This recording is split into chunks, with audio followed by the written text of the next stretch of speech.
Today మన review వచ్చేసి శ్రీ శ్రీ శ్రీ రాజావారు. ఈ సినిమా నాకైతే నచ్చలేదు.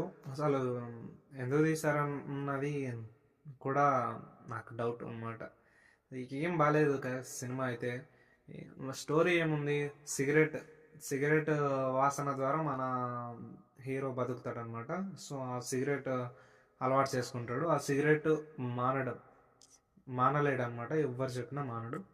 ఇంకా ఎలా మానుతాడు అనేదే పాయింట్. ఈ పాయింట్ ఆల్రెడీ మందు గురించి తీశారనమాట.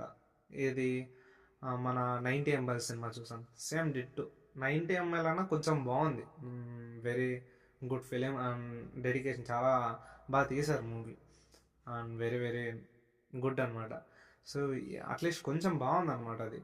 నాకు ఇది చాలా ల్యాగ్ అనిపించింది. ఈ మూవీ ఎప్పుడెప్పుడు అయిపోతుందా ఎప్పుడెప్పుడా అనిపించింది.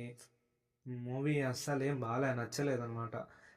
ఏంటి ఫస్ట్ మూవీ ఇది, ఈ అబ్బాయికి ఫస్ట్ మూవీ అనమాట ఇది.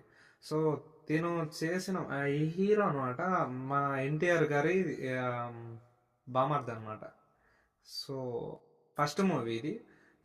ఆల్రెడీ 2-3 మూవీస్ చేశారు, మ్యాడ్ అండ్ వేరే ఇంకోటి అలాంటి మ్యాడ్ స్క్వేర్. ఈ 2 మూవీస్ వచ్చాక ఇది ఫస్ట్ ఇది రిలీజ్ చేశారు. ఎందుకంటే ఆల్రెడీ క్రేజ్ ఉంది.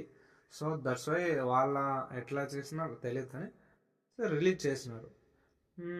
నాకైతే ఈ మూవీకి అసలు ఏం బాగా, నాకు ఇంత కథ ఏం లేదు అందులో, తీయాల్సిన అవసరం కూడా లేదు. బట్ తీశారు, ఏదో తీయాలని. సో సినిమా అయితే ఓటీటీలో వన్ టైం చూడడానికి మాత్రమే అనిపిస్తుంది. ఏం అంత బాగాలేదు మూవీ. సో సిగరెట్ బాయ్ అని పెట్టుకోవాల్సిందే మూవీ అయితే. అండ్ శ్రీ శ్రీ రాజావారు అదేం టైటిల్కి తగ్గట్టు ఏం లేదు. సో సిగరెట్ బాయ్ అని పెట్టుకోవాల్సింది. సో ఇంకా యాక్టింగ్ కూడా సోగా ఉంది, ఫస్ట్ మూవీ కాబట్టి అంతే, అలా ఉంది. హీరోయిన్ యాక్టింగ్ కూడా అలానే ఉంది. ఇంకా అదే ఇంకా ఎక్స్ట్రా యాక్టర్స్ నరేష్ గారు అండ్ మిగతా వాళ్ళందరూ బాగానే చేశారు, అంటే సీనియర్ యాక్టర్స్. సో ఇంకా అంతే.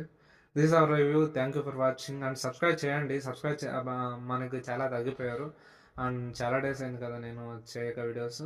సో సారీ అందరికీ. ఇక నుంచి మన వీడియోస్ వస్తూనే ఉంటాయి అండ్ మీరు చూస్తూ సపోర్ట్ చేస్తారని భావిస్తున్నా. Thank you for watching.